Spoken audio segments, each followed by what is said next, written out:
Laser cutting is a technology that uses a laser to cut materials, and is typically used for industrial manufacturing applications, but is also starting to be used by schools, small businesses, and hobbyists.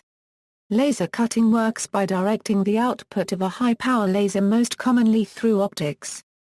The laser optics and CNC are used to direct the material or the laser beam generated. A typical commercial laser for cutting materials would involve a motion control system to follow a CNC or G-code of the pattern to be cut onto the material. The focused laser beam directed at the material, which then either melts, burns, vaporizes away, or is blown away by a jet of gas, leaving an edge with a high-quality surface finish. Industrial laser cutters are used to cut flat sheet material as well as structural and piping materials. History: in 1965, the first production laser cutting machine was used to drill holes in diamond dies. This machine was made by the Western Electric Engineering Research Centre. In 1967, the British pioneered laser-assisted oxygen jet cutting for metals. In the early 1970s, this technology was put into production to cut titanium for aerospace applications. At the same time, CO2 lasers were adapted to cut non-metals, such as textiles, because they were absorbed by metals. Process: generation of the laser beam involves stimulating a lasing material by electrical discharges or lamps within a closed container. As the lasing material is stimulated, the beam is reflected internally by means of a partial mirror, until it achieves sufficient energy to escape as a stream of monochromatic coherent light. Mirrors or fiber optics are typically used to direct the coherent light to a lens, which focuses the light at the work zone. The narrowest part of the focused beam is generally less than 0.0125 inches in diameter. Depending upon material thickness, curve widths as small as 0.004 inches are possible.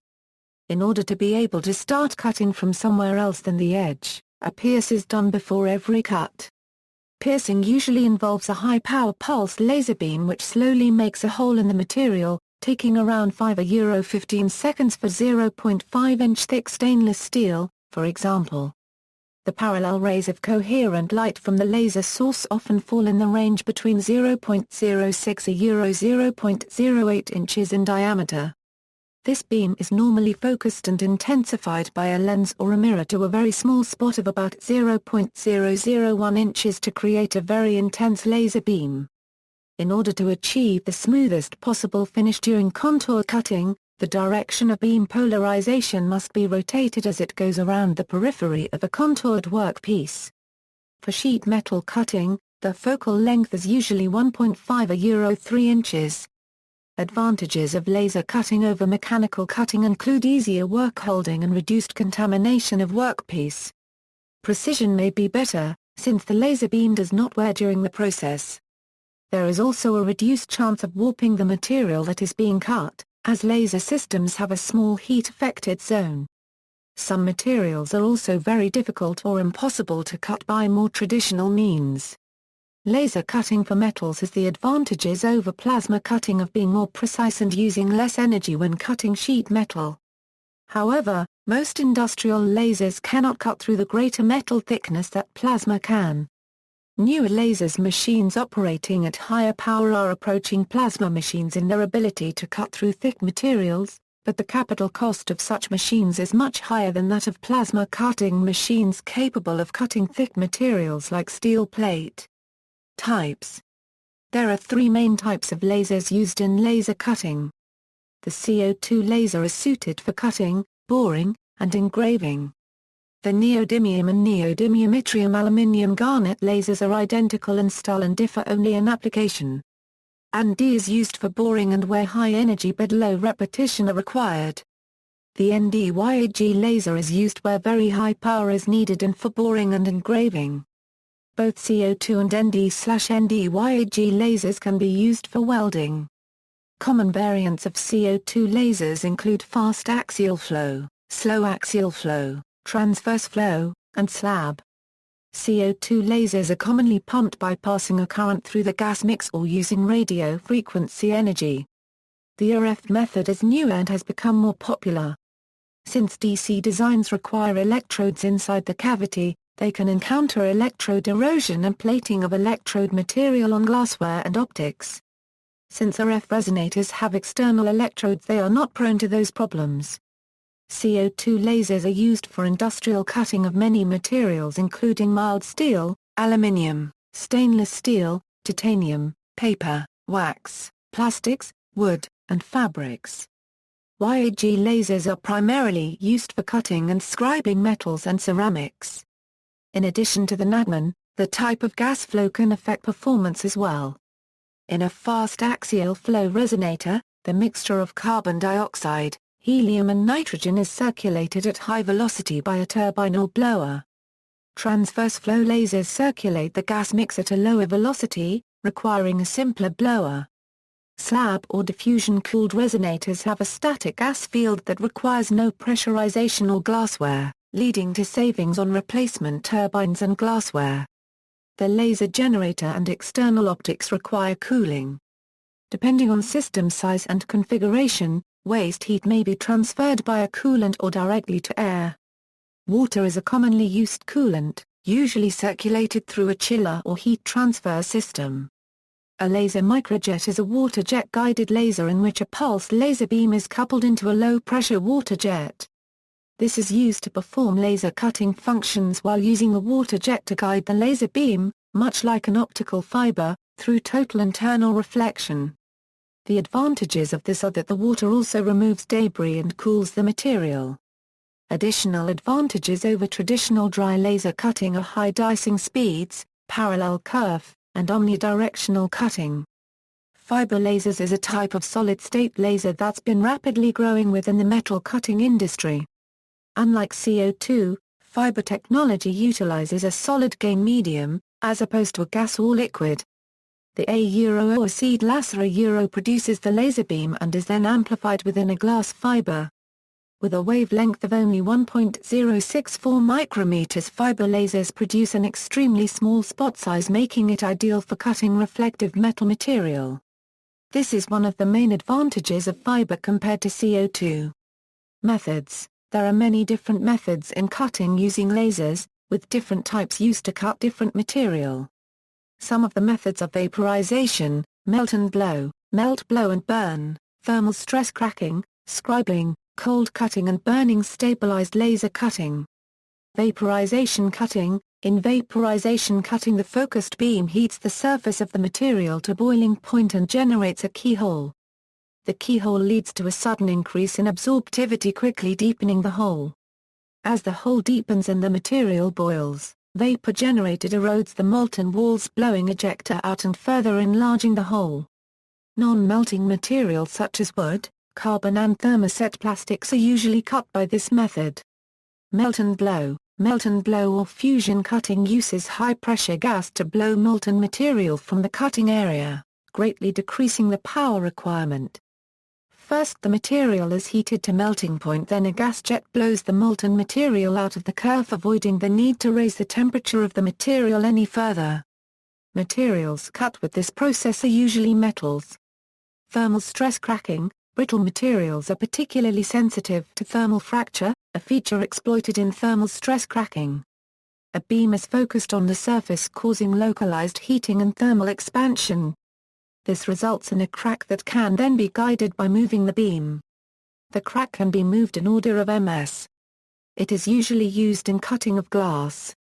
Stealth dicing of silicon wafers. The separation of microelectronic chips is prepared in semiconductor device fabrication from silicon wafers may be performed by the so-called stealth dicing process, which operates with a pulsed ND, YAG laser, the wavelength of which is well adapted to the electronic band gap of silicon. Reactive cutting, also called burning stabilized laser gas cutting, flame cutting. Reactive cutting is like oxygen torch cutting but with a laser beam as the ignition source. Mostly used for cutting carbon steel in thicknesses over 1 ohm. This process can be used to cut very thick steel plates with relatively little laser power. Tolerances and surface finish. New laser cutters have positioning accuracy of 10 micrometers and repeatability of 5 micrometers. Standard roughness LZ increases with the sheet thickness, that decreases with laser power and cutting speed. When cutting low-carbon steel with laser power of 800 W, standard roughness LZ is 10 AI 1/4 m for sheet thickness of 1 m, 20 AI 1/4 m for 3 m, and 25 AI 1/4 m for 6 m, where steel sheet thickness in m. Laser power in kilowatt. Cutting speed in meters per minute. This process is capable of holding quite close tolerances, often to within 0.001 inch part. Geometry and the mechanical soundness of the machine have much to do with tolerance capabilities. The typical surface finish resulting from laser beam cutting may range from 125 to 250 microinches. Machine configurations. There are generally 3 different configurations of industrial laser cutting machines: moving material, hybrid, and flying optics systems. These refer to the way that the laser beam is moved over the material to be cut or processed. For all of these, the axes of motion are typically designated X and Y axis. If the cutting head may be controlled, it is designated as the Z axis. Moving material lasers have a stationary cutting head and move the material under it. This method provides a constant distance from the laser generator to the workpiece and a single point from which to remove cutting effluent. It requires fewer optics, but requires moving the workpiece. This style machine tends to have the fewest beam delivery optics, but also tends to be the slowest. Hybrid lasers provide a table which moves in one axis and move the head along the shorter axis. This results in a more constant beam delivery path length than a flying optic machine and may permit a simpler beam delivery system. This can result in reduced power loss in the delivery system and more capacity per watt than flying optics machines. Flying optics lasers feature a stationary table and a cutting head that moves over the workpiece in both of the horizontal dimensions. Flying optics cutters keep the workpiece stationary during processing and often do not require material clamping. The moving mass is constant, so dynamics are not affected by varying size of the workpiece. Flying optics machines are the fastest type, which is advantageous when cutting thinner workpieces. Flying optic machines must use some method to take into account the changing beam length from near-field cutting to far-field cutting. Common methods for controlling this include collimation, adaptive optics or the use of a constant beam length axis. 5- and 6-axis machines also permit cutting formed workpieces. In addition, there are various methods of orienting the laser beam to a shaped workpiece, maintaining a proper focus distance and nozzle standoff, etc. Pulsing, pulsed lasers which provide a high-power burst of energy for a short period are very effective in some laser cutting processes, particularly for piercing, or when very small holes or very low cutting speeds are required, since if a constant laser beam were used, the heat could reach the point of melting the whole piece being cut. Most industrial lasers have the ability to pulse or cut CW under NC program control. Double pulse lasers use a series of pulse pairs to improve material removal rate and hole quality. Essentially, the first pulse removes material from the surface and the second prevents the ejector from adhering to the side of the hole or cut. Power consumption. The main disadvantage of laser cutting is the high power consumption. Industrial laser efficiency may range from 5% to 45%. The power consumption and efficiency of any particular laser will vary depending on output power and operating parameters. This will depend on type of laser and how well the laser is matched to the work at hand. The amount of laser cutting power required, known as heat input, for a particular job depends on the material type, thickness, process used, and desired cutting rate. Production and cutting rates. The maximum cutting rate is limited by a number of factors including laser power, material thickness, process type and material properties. Common industrial systems will cut carbon steel metal from 0.51 to 13 mm in thickness. For all intents and purposes, a laser can be up to 30 times faster than standard sawing. See also, laser ablation, laser converting, laser drilling, laser engraving, laser beam machining, laser saw, list of laser articles, plasma cutting, water jet cutter, references. Bibliography, Bromberg, Joan. The Laser in America, 1950 to 1970. MIT Press. PA 202. ISBN A978-0-262-02318-Fora, Aberg, Eric. Jones, Franklin D. Horton, Holbrook L. Rifle, Henry H. Machinery Unregistered Trademark S. Handbook. New York, New York, Industrial Press Incorporated. ISBN A978-0-8311-2700-8. Todd, Robert H. Allon, Del K. Alting, Leo. Manufacturing Processes Reference Guide. Industrial Press Incorporated. ISBN A0-8311-3049-0. External links, laser cutting steel parts for a miniature live steam locomotive, the fabricator's list of laser cutting articles.